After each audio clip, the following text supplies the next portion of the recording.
شعوب شمال وشرق سوريا منذ بداية الثورة السورية ولغاية اليوم استطاعت تنظيم نفسها خطوة بخطوة إلى جانب ما تشهده الساحة السورية من تغييرات كبيرة، لا سيما بعد سقوط النظام البعثي. لكن بالنسبة لمناطق شمال وشرق سوريا ووفقا لهذه التغيرات تم تهميشها واستبعادها.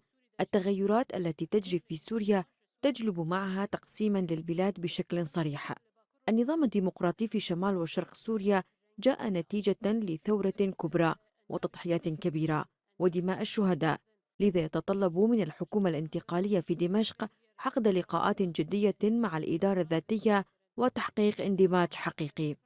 عقد كونفرنس كردي وتم تشكيل وفد كردي، ولغاية اللحظة لم تعقد مع الوفد الكردي أي لقاءات أو حوار، وهذا ما يثبت إصرار الحكومة الانتقالية على الانفراد في اتخاذ القرارات والتفرد في الحكم. وهذا التفرد لن يجلب الاستقرار إلى سوريا، بل يجر البلاد لحروب وهجمات كبرى.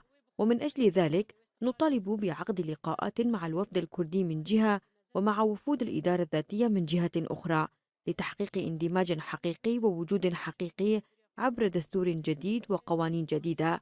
حينها نقول أن سوريا تتجه نحو تغييرات ومسار صحيح. نحن من أجل ذلك نواصل أعمالنا على مستوى شمال وشرق سوريا وعلى كافة الأصعدة تنظيميا وإداريا. نحن على أرضنا، ومن يريد السلام والحياة التشاركية الحقيقية عليه أن يخطو خطوات جادة نحو هذه المنطقة.